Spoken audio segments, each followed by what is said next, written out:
पुत्र बने।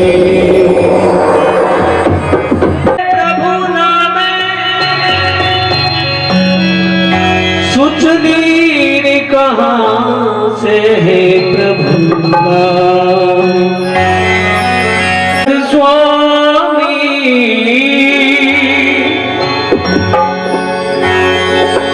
गजानंद स्वामी कर दो रहे नमस्कार करते हैं चरणों में नमस्कार करते हैं चरणों में नमस्कार करते हैं चरणों में।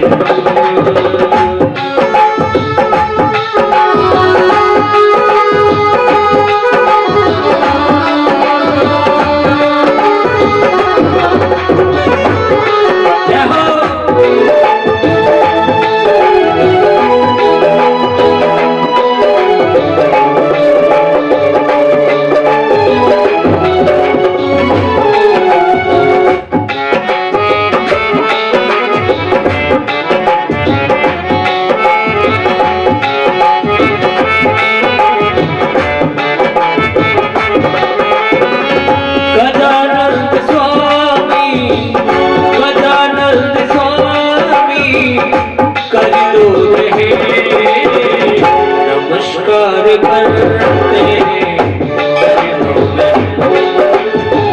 नमस्कार करते हैं चरणों में।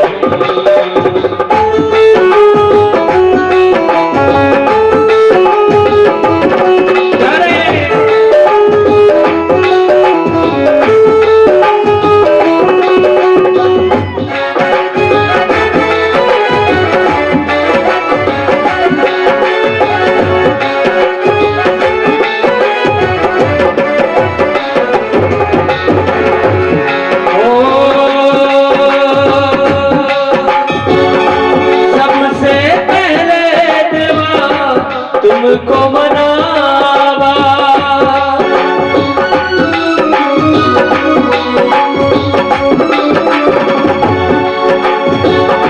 सबसे पहले देवा तुमको मनावा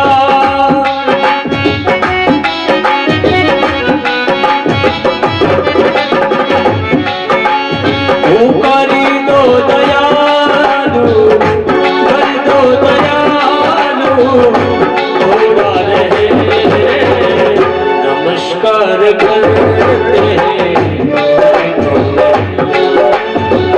नमस्कार करते हैं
नमस्कार करते हैं नमस्कार करते हैं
नमस्कार करते हैं,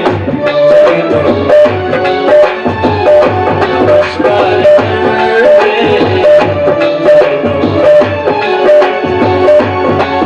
ओ गजानन स्वामी, गजानन स्वामी, कर दो रे,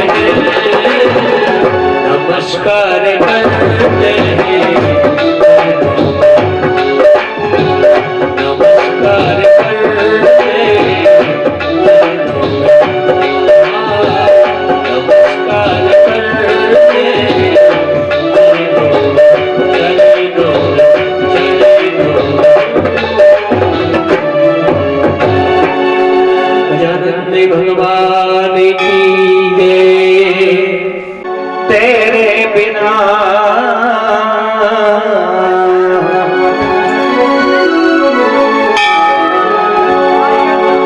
ओ मेरा मन भी न लागे,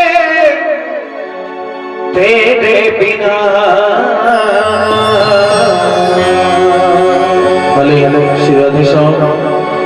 पूजा वाले यजमान अपने धर्म पत्नी को साथ में लेकर के शीघ्र पधारे हैं। पूजा वाले यजमान कृपया शीघ्र पधारेंगे। श्री राधे श्याम।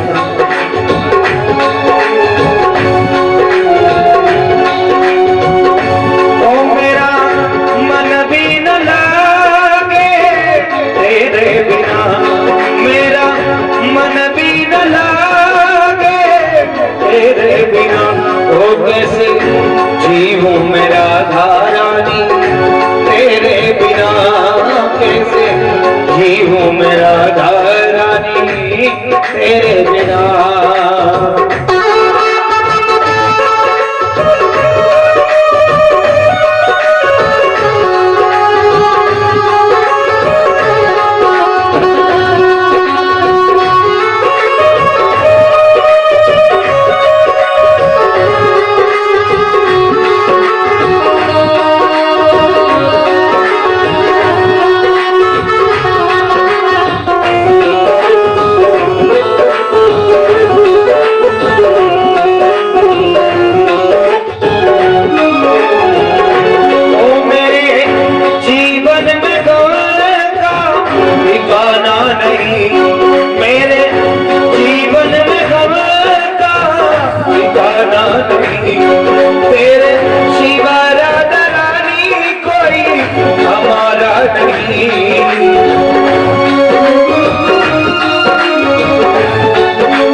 बिहारी तेरी आरती गाओ, बाके बिहारी तेरी आरती गाओ, बाके बिहारी तेरी आरती गाओ, हे गिरधर तेरी आरती गाओ, हे गिरधर तेरी आरती गाओ।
तेरी आरती गाऊं, हे गिरधर तेरी आरती गाऊं।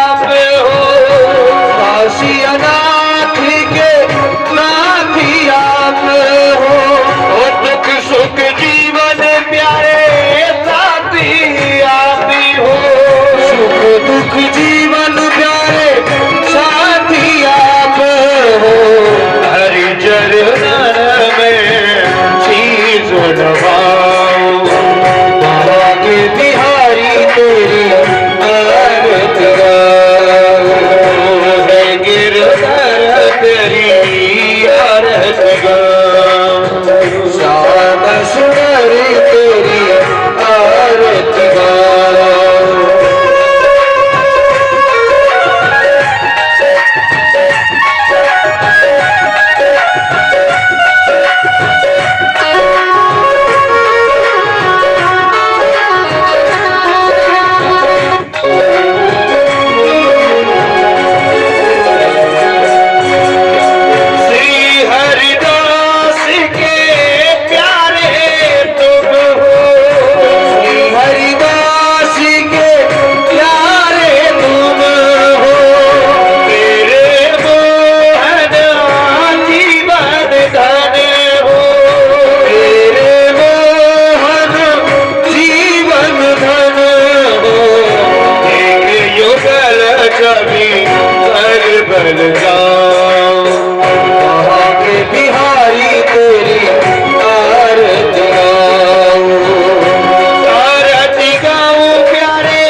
पृथ्वी शांतिरापः शांतिरूपदयः शांतिः वनस्पतयः शांतिर्विश्वे देवाः शांति ब्रह्म शांति सर्वं शांति शांतिरेव शांति सोमा शांतिरेव हस्ते पुष्पाण्डदायः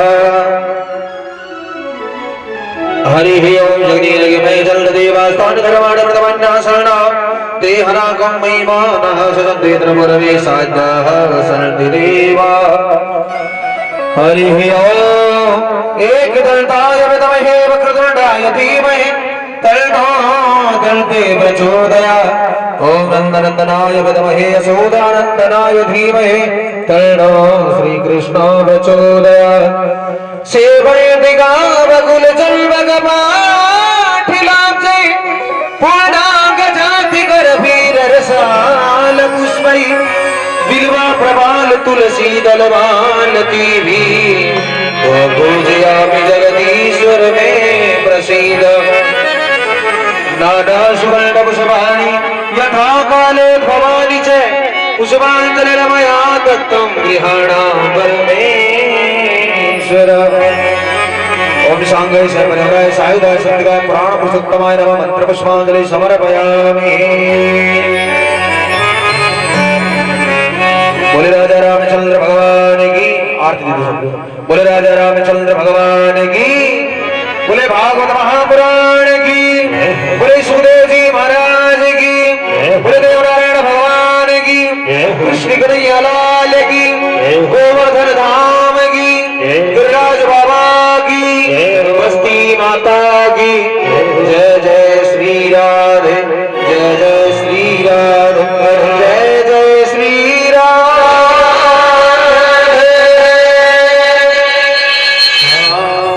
ऋषि मुनि एवं भक्त गणों, आप सभी का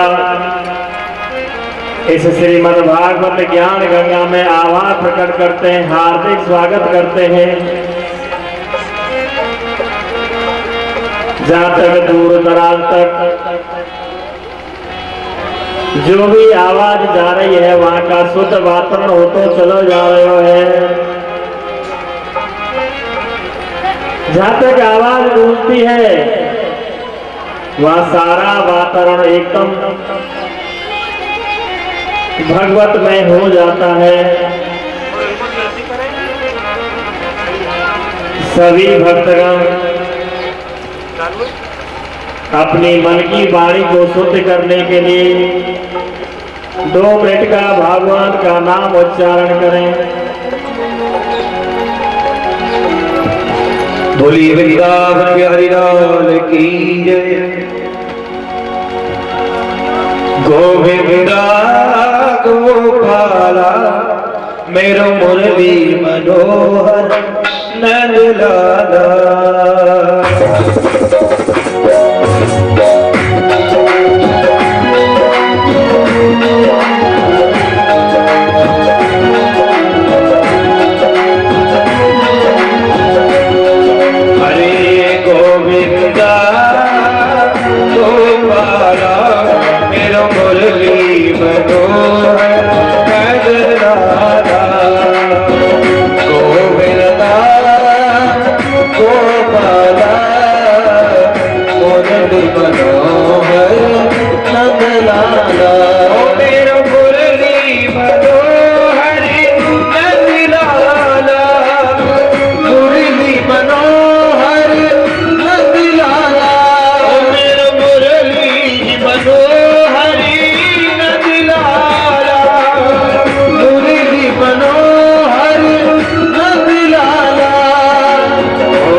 जो माता बहनें परिक्रमा लगा रही हैं उनसे निवेदन है कि 12 बजे से पहले अपनी परिक्रमा पूर्ण कर ले, उसके बाद में फिर शाम को परिक्रमा लगाएं।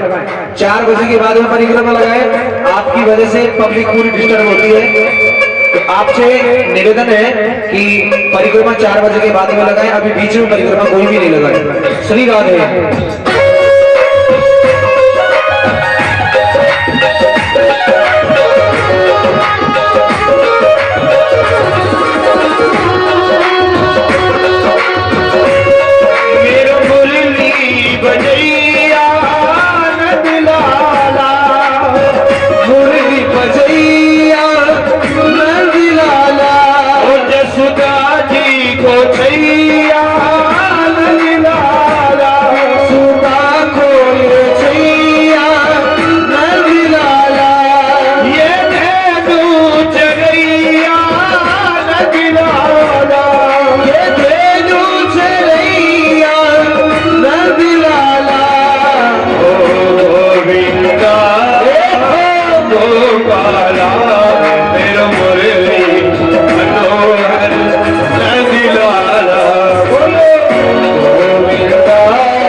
डाली में जाकर मिलकर गाइए, सभी गाइए।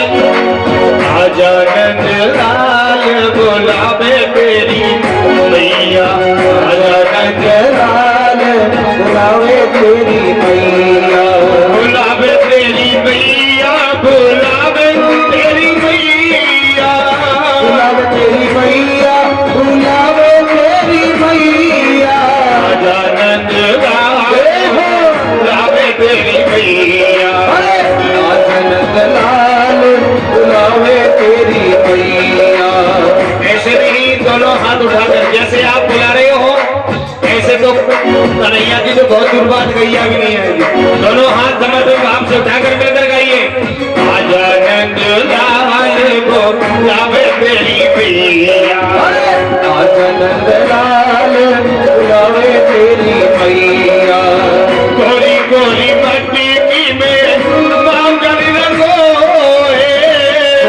गोरी मटकी में माखन रखो है, गोरी गोरी मटकी में माखन रखो है, गोरी गोरी मटकी में माखन रखो है। पहले नंद लाल तेरा तेरी मैया, आजा नंद लाल बुलावे तेरी मैया, आजा नंद लाल बुलावे तेरी मैया, आजा नंद लाल बुलावे तेरी मैया। बोले वृंदावन बिहारी लाल की जय हो। जय जय श्री राधे श्याम।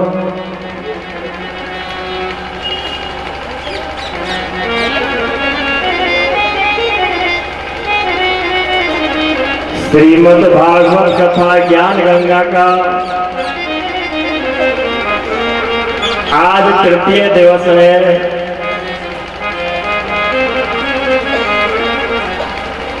दो दिन से यह ज्ञान गंगा चल रही है। बड़े ही भाग से यह ज्ञान गंगा सुनने को मिलती है। जिन लोगों ने पूर्व जन्म की संस्कार अच्छे हैं वही इस ज्ञान गंगा में डुबकी लगाते हैं।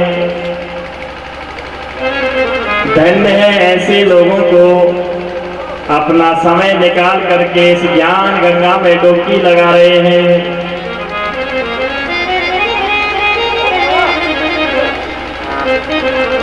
कल की कथा में आपने सुखदेव जी के जन्म के बारे में सुना। आज सुखदेव जी कहने लगे भगवान देखिए कि हे राजन, यह भागवत कोई साधारण भागवत नहीं है, यह परम भागवत है जो स्वयं नारायण के मुख से निकली हुई है। ऐसे से भक्त हुए हैं जिन्होंने अपने जीवन को न्यौछावर कर दिया है, क्योंकि यहाँ पर भगवान भक्तों से प्रेम करते हैं और भक्तों से जो प्रेम किया जाता है उससे बढ़कर के कोई चीज नहीं है। जैसे भगत मुझे नचाते वैसे मैं नाचता चला जाता हूँ। केवल उनका हृदय कैसा होना चाहिए? बाबा गोस्वामी तुलसीदास जी ने कहा है, निर्मल। गोस्वामी तुलसीदास जी बाबा किस तरीके से कह रहे हैं? मेरे मन जन सो मोहि पावा, मेरे मन जन सो मोहि पावा, मेरे मन जन सो मोहि पावा, मेरे मन जन सो मोहि पावा।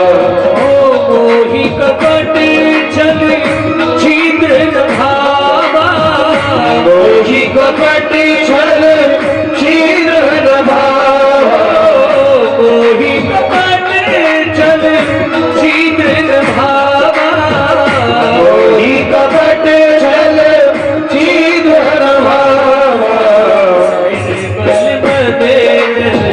सो मोहि पावा, मेरे मन सो मोहि पावा। सुखदेव जी कहने लगे, राजन, अरे भगवान को वही प्रिय लगते हैं जिनका मन निर्मल है, स्वच्छ है, वही मुझे भाते हैं।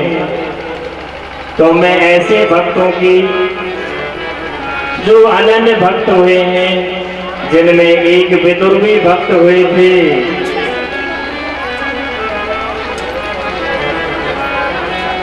राजन बोला, कुत्रः छत्तु भगवतः मैत्रेयाणाम संगम है, कदा वा से संवाद है एतादृगुण में प्रभु।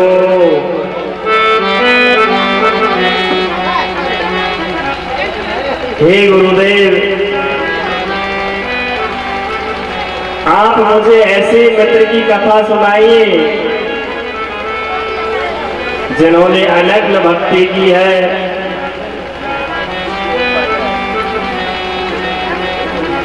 सुखदेव जी कहने लगे, राजन देखिए भक्ति तो बहुत की है, लेकिन विदुर जैसी भक्ति किसी ने नहीं की है। लेकिन उससे पहले आपको ये बता देता हूं, भगवान को निमंत्रण दिया था दुर्योधन ने, लेकिन बड़े बड़े महलों को त्याग करके दुर्योधन जी अपने मन में अहंकार भाव भरा हुआ था।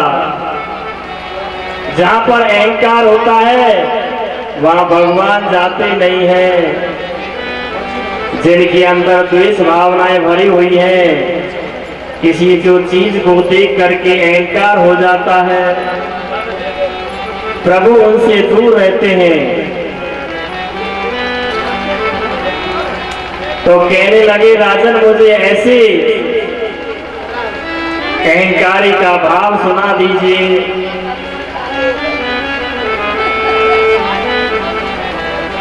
पूरा विंद है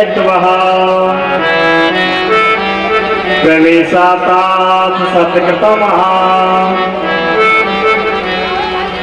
हे राजन, धृतराष्ट्र के 100 पुत्र थे और 100वें पुत्र अन्याय करने लग गए। पांडवों को लाक्षागृह में जलाने की कोशिश की गई। द्रौपदी जैसी नारी का अपमान किया गया। साड़ी उतारने की कोशिश की भगवान, लेकिन भगवान उनके आगे आ गए। भगवान ने दुर्योधन को बहुत समझाया, भैया संधि कर लो, लेकिन पापी दुर्योधन नहीं माना। आज भगवान हस्तिनापुर जा रहे हैं और दुर्योधन के महलों में तैयारियां हो रही हैं। जगह जगह मंगल गान गाए जा रहे हैं, ध्वजा पताका तोरण सजाए जा रहे हैं। भगवान मन में सोचने लगो, देखो मेरी कितनी स्वागत की तैयारी हो रही है। आज जरूर दुर्योधन मेरी बात को मान जाएगा, क्योंकि मैंने जो बात रखी है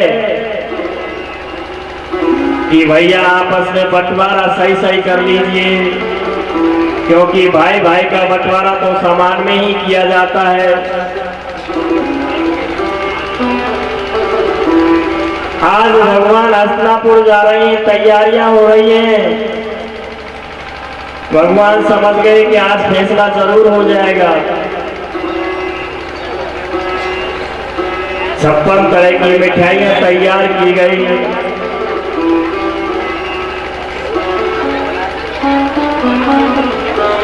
जगह जगह तैयारियां हो रही हैं। प्रभु जी जैसे ही गए,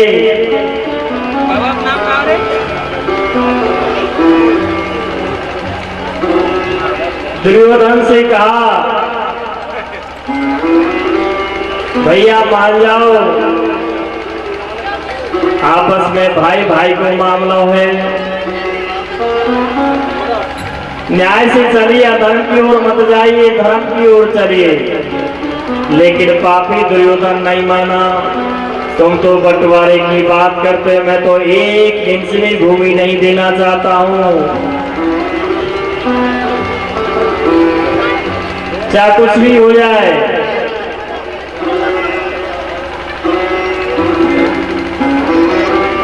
जहां पर भगवान के पग जाते हैं वहां पर शुद्ध हो जाती है जगह, सारी वातावरण शुद्ध हो जाता है। चारों तरफ चर्चाएं होने लगी कि आज फैसले होने वाला है। आज गंगा के किनारे पर बैठे अपनी कुटिया बनाए हुए विदुर जी मन में सोच रहे हैं कि भगवान तो धनवानों के घर जाते हैं, इस गरीब की झोपड़ी में कब आएंगे। उनको तो 56 तरह की मिठाइयां बनाई गई है, लेकिन मेरे पास में तो कुछ नहीं है। मन में सोच लिया भगवान तो जान जाते हैं, अंतर्यामी है, सारी बातों को जानते हैं। तुम कैसे भी बातें करो लेकिन भगवान से छिप नहीं सकती है। देखने वाला तो ईश्वर है कि आप क्या कर रहे हैं। चोरी चुगली यदि उसको भी करेंगे तो भगवान भी जान जाते हैं। आज बड़े भाग से विदुर जी मन में सोच रहे हैं, बात हो रहे हैं कि आज मेरे प्रभु जी घर पर आएंगे और जैसा छोटा भूला साग भाजी का भोजन जो भी मेरे पास है उसको पाएंगे। मन में बड़ा अभिलाषा हो रही है।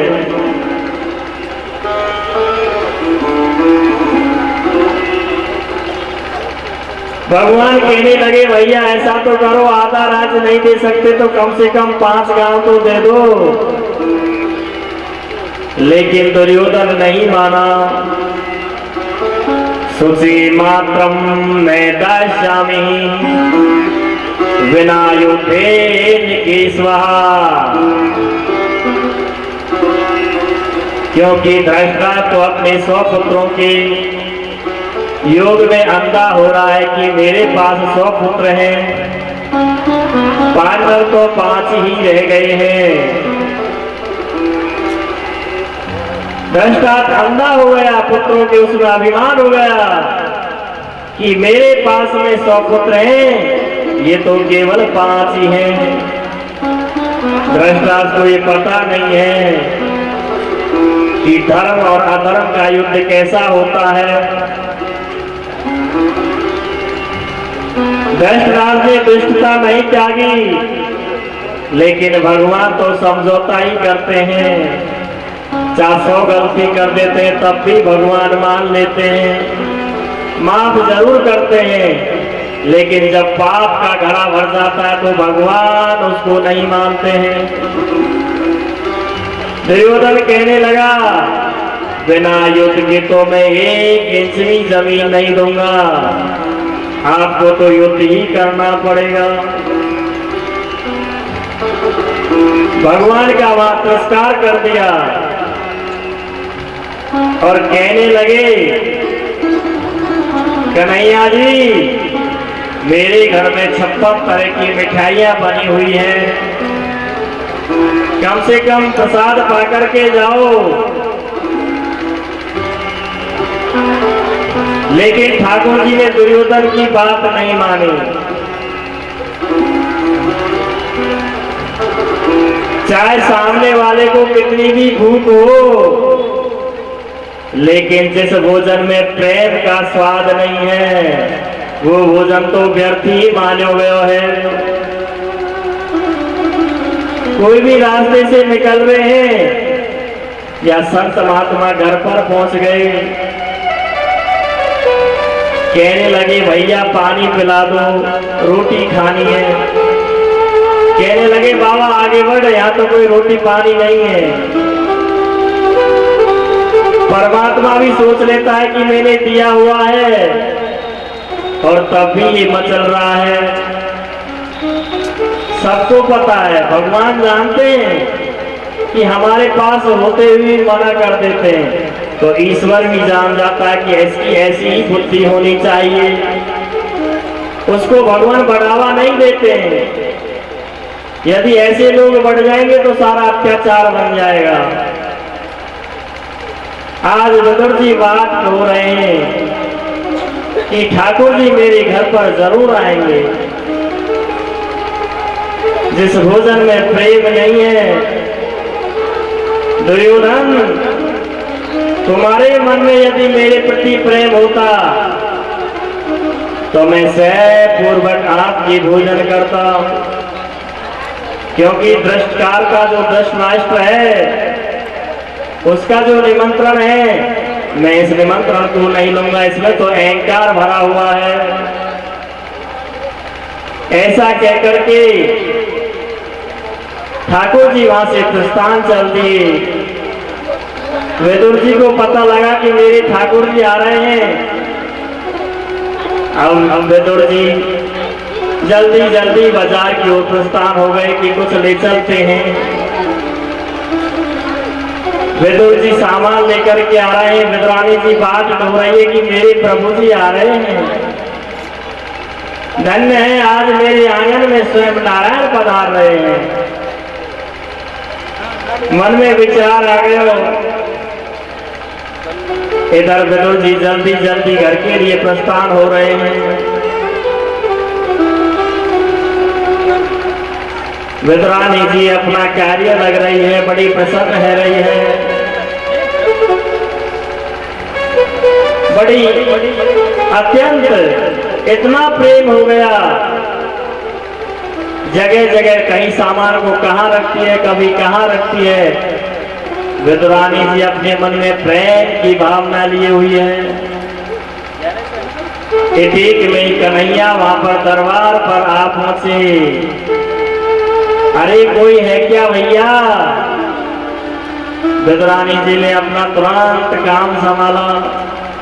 देख करके दरवाजा खोला तो स्वयं नारायण दरवाजे पर खड़े हुए हैं।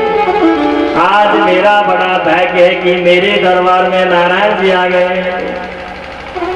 विदुरानी जी नहा रही थी, जल्दी से अपने कपड़े लपेटे, भगवान को आसन लगाया। इतनी प्रेम हो गई, इतना प्रेम हो गया कि वो सब कुछ भूल गई। भगवान का आसन देना भूल गई, क्योंकि प्रेम के आगे कुछ नहीं है। घर में कुछ केले रखे हुए, केले क्यों लेकर के आ गए। जैसे ही केलों का ध्यान ये भूल गई कि केले के अंदर का जो भाग है उसको तो विदुरानी फेंकती चली जा रही है।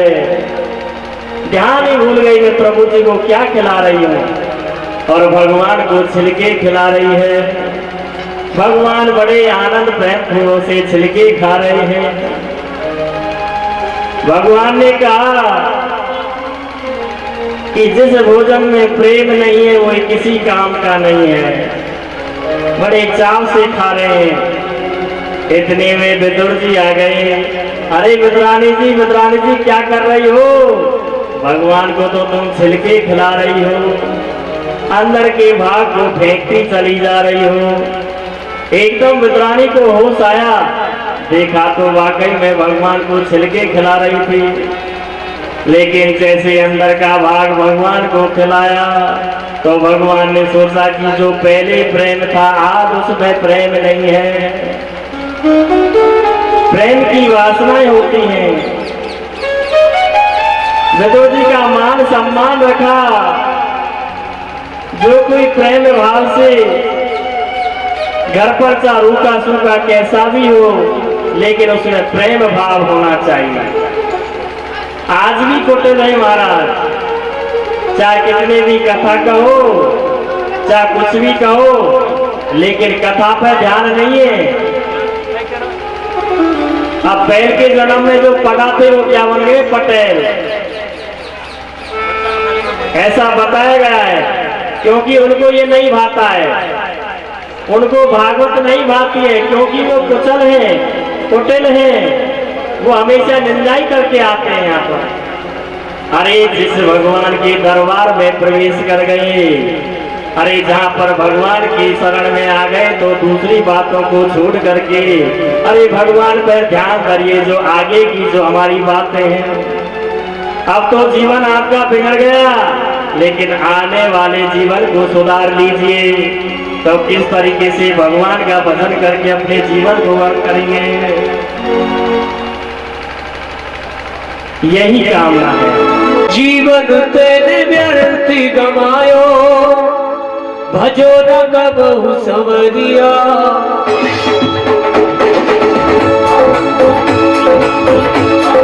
बंदे तेरी प्राणी तेरी बंदे तेरी पीती जाए ओ मरिया रानी तेरी दीदी जाए ओ मरिया तेरी पीती जाए ओ मरिया तेरी दीदी जाए ओ मरिया जीवन तूने व्यर्थ गवायो मैंने व्यर्थ गवायो जीवन तेरे प्यार न गवायो तेने प्यार न गवायो अजो लगबहु सवरिया बंदे तेरी ओ प्राणी तेरी बंदे तेरी पीती जाए ओ मरिया रानी तेरी दीदी जाए ओ मरिया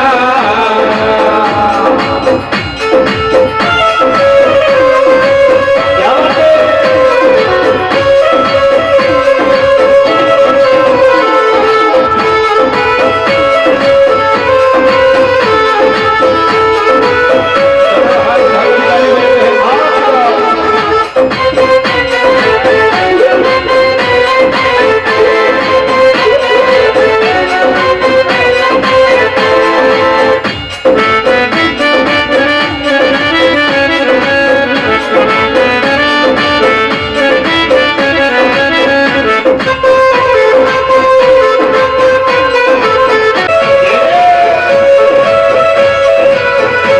जीवन तूने व्यर्थ गवायो तीनू व्यर्थ गवायो हर जीवन तेरे प्यार न गवायो तेने प्यार न गवायो अजो लगबहु सवरिया बंदे तेरी रानी तेरी बंदे तेरी पीती जाए ओ मरिया तेरी दीदी जाए ओ मरिया पीती जाए ओ मरिया रानी तेरी दीदी जाए ओ मरिया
पगली जो राधा घोड़ा बोले आवे वो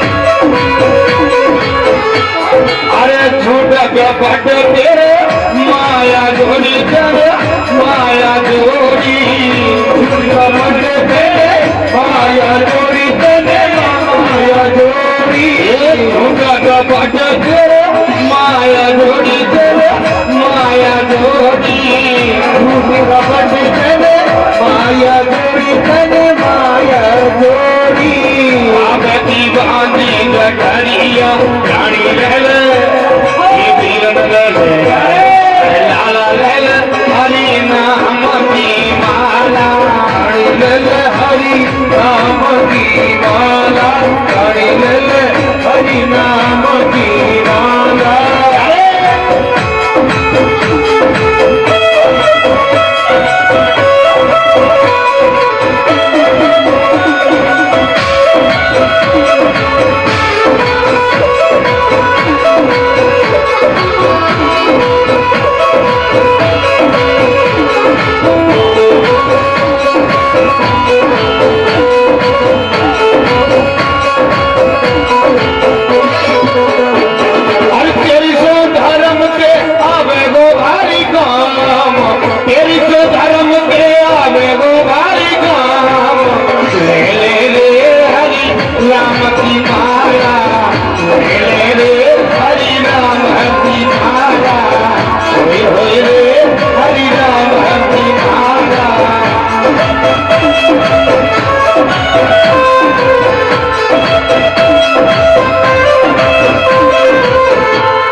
आप कथा सुन रहे हैं।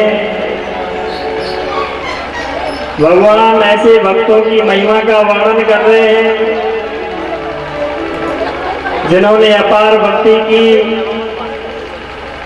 विदुर जैसे महात्मा हुए जिनकी महिमा का वर्णन सुनाया गया। भगवान कहने लगे कि इनके द्वारा भी भागवत सुनाई गई थी। सुखदेव जी कहने लगे, राजन आपने प्रश्न किया है, सुख के लिए जो कर्म करते हैं मनुष्यों को दुख की प्राप्ति होती है। क्या कारण है भगवान, ऐसा बताइए। भगवान का नाम तो जपते हैं लेकिन दुख क्यों मिलता है? ऐसे मानव को क्या करना चाहिए? भगवान कहने लगे कि देखो, भागवती एक ऐसी है जो सारे दुखों को दूर करती है। जो कोई मन से भाव से कथा सुनते हैं सारे दुख दूर हो जाते हैं। सुखदेव जी कहने लगे, राजन सोहायम नृणाम सुलुप्ताय दुखम मैद्रतानाम विरमाय तस्यात् प्रवर्तये भागवत पुराणम यदा साक्षात भगवता वान्विष्यभ्या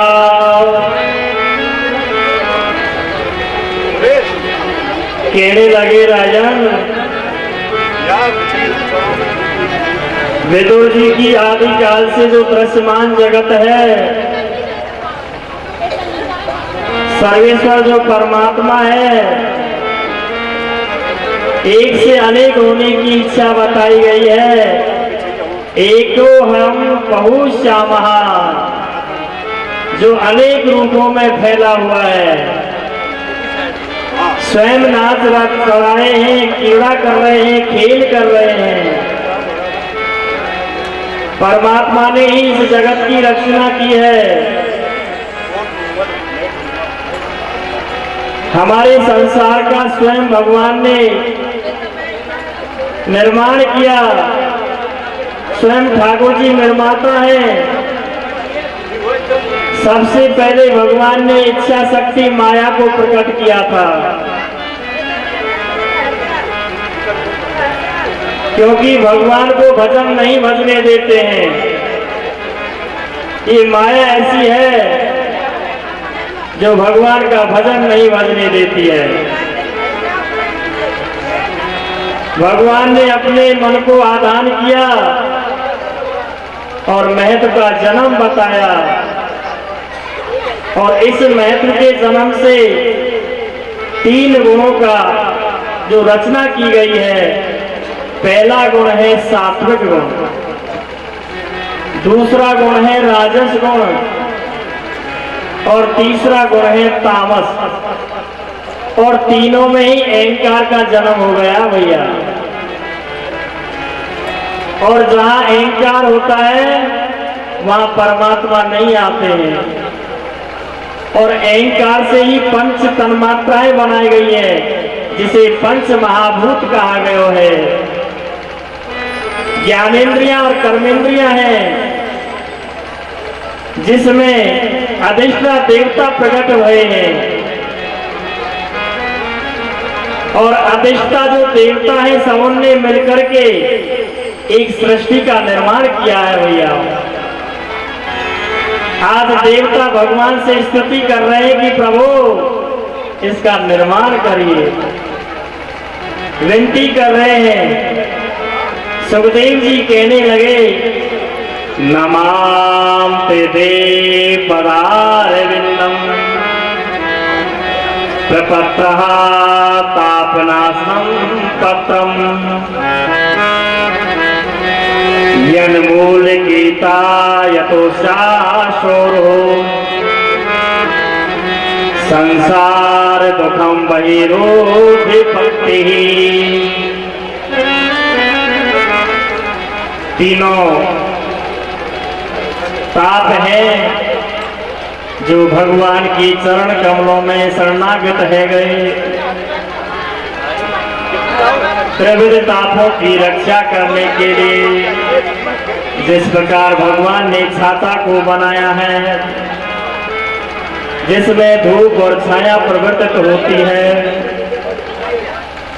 तेज धूप और ताप से सहन करना नहीं पड़ता है, तो उसी प्रकार से यह छाता का रूप बनाया गया है। यदि अपन छाता धारण कर लेते हैं तो धूप से बच जाते हैं। समस्त दुखों को त्याग करने वाले जिन चरणों से गंगा निकली है वेद मंत्रों से, ऐसे देवताएं जो पैदा हुए हैं, आजकल सृष्टि में समर्थ नहीं हुए। भगवान से प्रार्थना करने लगे हैं, प्रभु सृष्टि निर्माण के लिए आप सामर्थ्य हैं। जैसे ही भगवान ने ये बात सुनी तो 24 तत्वों को भगवान ने प्रार्थना जैसे सुनी तो उसके चेष्टा के रूप में भगवान प्रवेश कर गए। 24 तत्वों में भगवान प्रवेश कर गए और सभी तत्वों को आपस में मिला दिया गया है।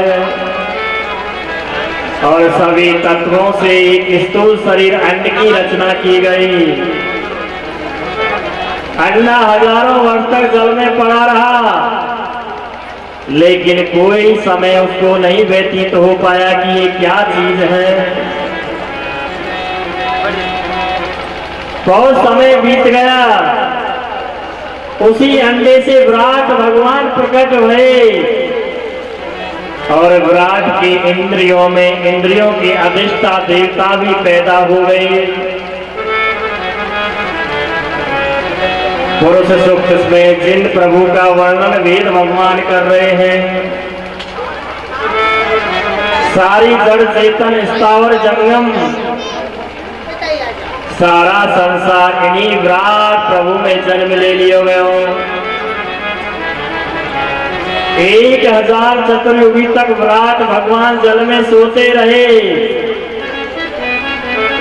और जब सृष्टि को समय भयो, भगवान ने आंख खोल करके सारी लीला देख रहे हैं और सारे संपूर्ण जगत में लीन हो गए।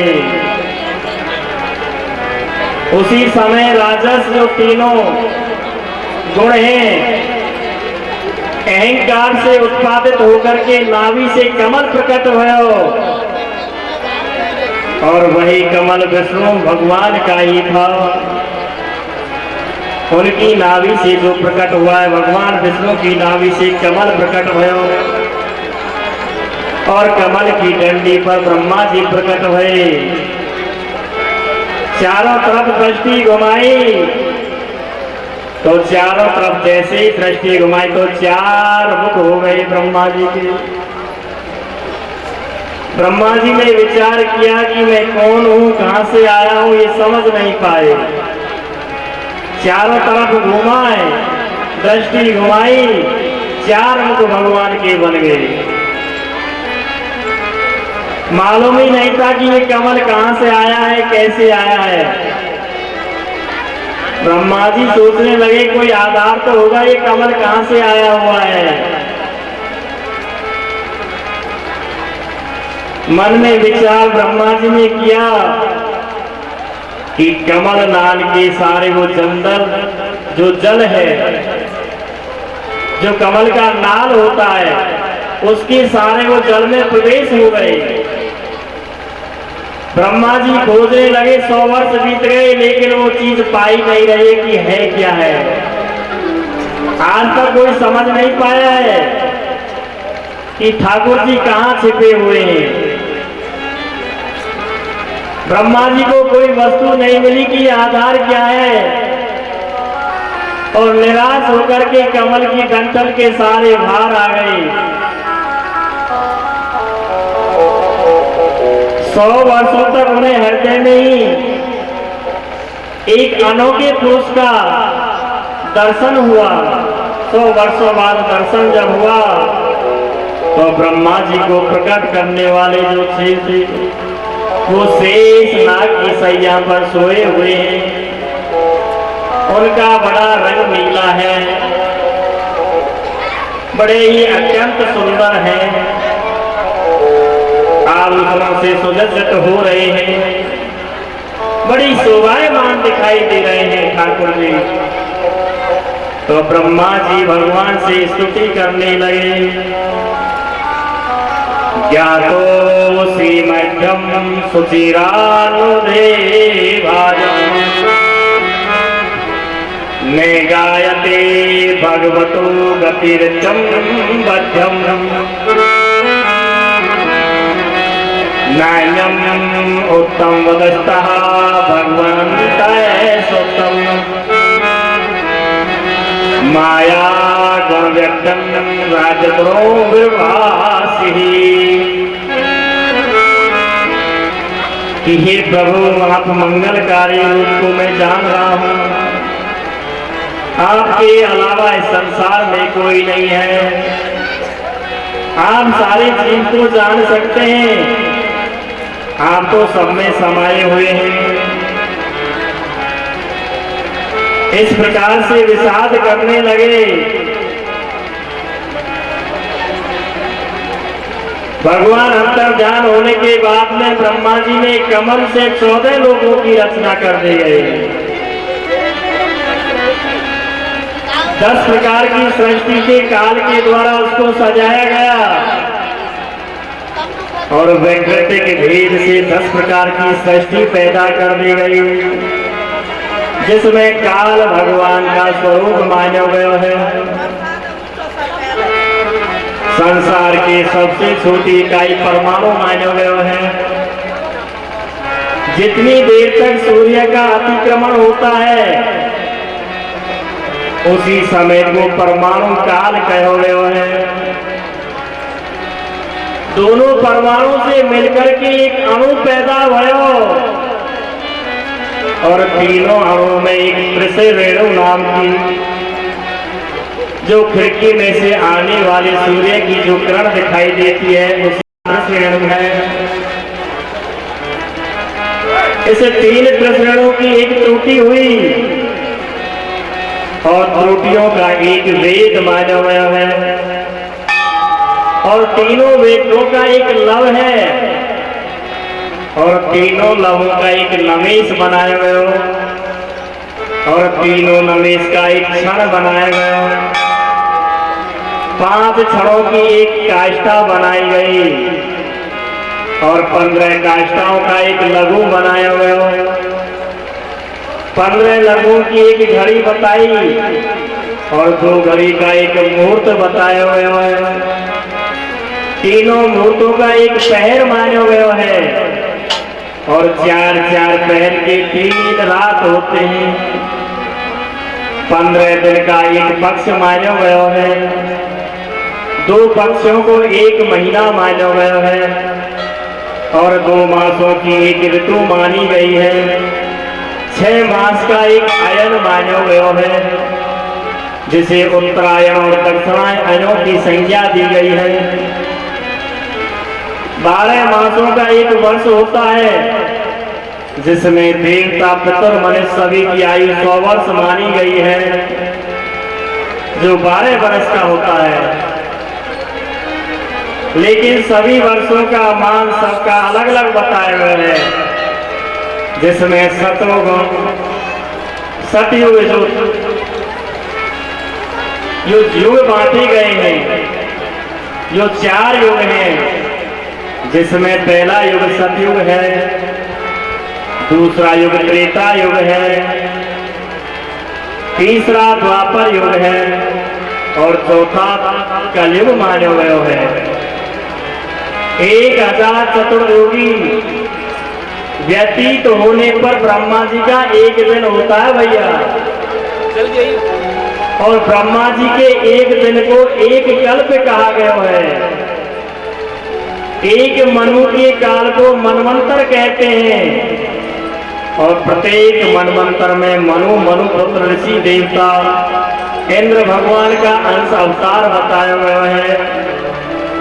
जैसे ब्रह्मा जी का एक दिन व्यतीत होता है तो मनु पुत्र ऋषि देवता इंद्र भगवान सारे त्रिलोकी का प्रलय माने गए हैं और ब्रह्मा जी की जो आयु का आधा भाग है उसे परार्ध के नाम से जाना गया है और अभी द्वितीय परार्ध चल रहा है। ब्रह्मा जी ने सारे आयु को नारायण का एक निवेश बताया गया है। सारी प्रभु की महिमा का वर्णन कर रहे हैं। सारे देवता लोग मनु ब्रह्मा आदि से लेकर के सारे रचयिता पालन करता कि संसार में जो सोच रहे हैं एक ही मात्र स्वामी है। जैसे ब्रह्मा जी ने भगवान की आज्ञा का पालन किया और उसी आज्ञा के पालन सृष्टि की रचना की गई है। सबसे पहले ब्रह्मा जी ने जलचर को बनाया गया, फिर थलचर की रचना की गई और वह 4 जीव बनाए गए। सरीसृप गधे घोड़े 1 फुर वाले 2 फुर वाले जीव बनाए गए। उसके बाद पवित्र मन से भगवान ध्यान करके सनत कुमारों को पैदा किए हुए हो। चारों विष्णु को आगे सृष्टि बनाने के लिए भगवान ने मुक्ति को मार्ग उनको बता दिए हुए हो। अपनी आज्ञा की अवहेलना की। उन्होंने कहा था भी जाओ और सृष्टि की रचना करो। ब्रह्मा जी से सनत कुमार बोले कि भैया हमको तो जाकर के धर्म प्रचार करना है, हमें कोई सृष्टि की रचना नहीं करनी है। हम तो संत महात्मा हैं, हम तो धर्म प्रचार करेंगे। अपनी आज्ञा की अवहेलना से ब्रह्मा जी की भ्रकुटी से तेज बालक के रूप में निकला, जिसने रोने की आवाज की, जिसका नाम रुद्र रखा गया। रुद्राष्टान रोदयति रुद्रः रुद्र पापम द्राव्यति रुद्रः।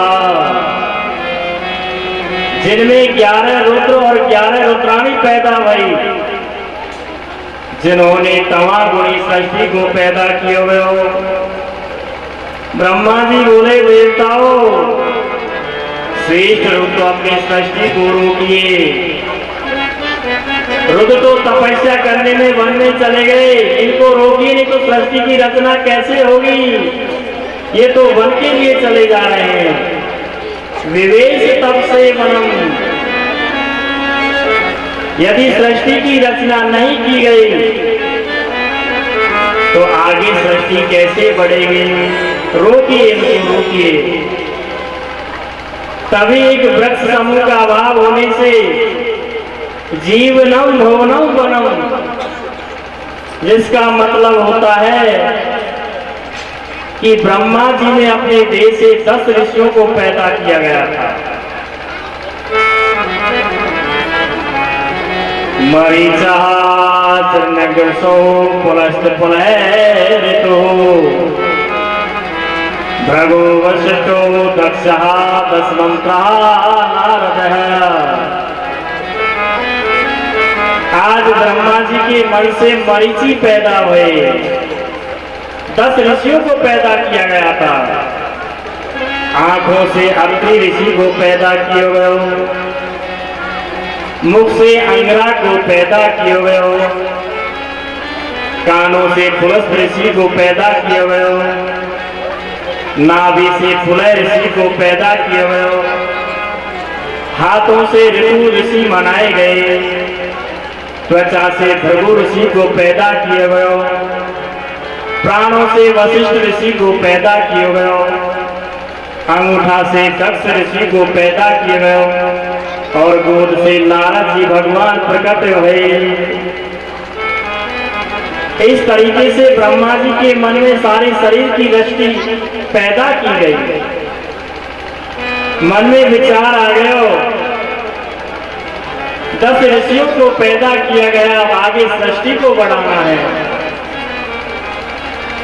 ब्रह्मा जी ने काम को भी पैदा कर दिया, क्योंकि संसार में इसको आकर्षण होना जरूरी है। यदि काम पैदा नहीं हुआ तो आगे कैसे बढ़ेगा संसार। आसन दे दिया जाओ और मैथुनी दृष्टि से सृष्टि की रचना कीजिए प्रभु। आज पूरी जितनी भी जाति है, सारा जन्म मनु के वंश का ही माना हुआ है। इसी कारण से इसका नाम मनुष्य पड़ गया, क्योंकि हम सब मनु की संतान है, और मनु की संतान होने के कारण मनुष्य रखे हुए हो। जिसे मानव भी कहते हैं, मनुष्य भी कहते हैं। मनु और शत्रुपात, यहाँ प्रिय व्रत उत्तान पाद जो पैदा पुत्र हुए, एक का नाम था उत्तान पाद और दूसरे का नाम प्रियव्रत था। आकुति, देवहूति और प्रसूति नामक 3 पुत्रियां हुई। मनु की 2 पुत्र हैं और 3 पुत्रियां हैं। 5 संतान हुई थी। पुत्र का नाम प्रियव्रत और दूसरे पुत्र का नाम उत्तान पाद, और तीनों जो पुत्रियां हैं जिसका नाम है देवहूति, आकुति और प्रसूति। सारा संसार उसमें व्याप्त हो गए हो। विदुर जी ने पितामह ब्रह्मा जी से मनु की आज्ञा दी कि हे जाइए और सृष्टि से पैदा करिए। तभी हिरणाक्ष नामक दैत्य पृथ्वी को लेकर के रसातल को लेकर चला गया। मनु कहने लगे भगवान मैं संतान तो पैदा करूंगा लेकिन पृथ्वी तो है ही नहीं है। जहां पर पृथ्वी नहीं तो मैं संतान कैसे पैदा करूंगा, क्योंकि एक हिरणाक्ष नामक एक दैत्य था, वही राक्षस पृथ्वी को लेकर के रसातल में चला गया। अब तो भगवान देवता लोग स्तुति कर रहे हैं, किस प्रकार से भगवान की स्तुति करने लगे।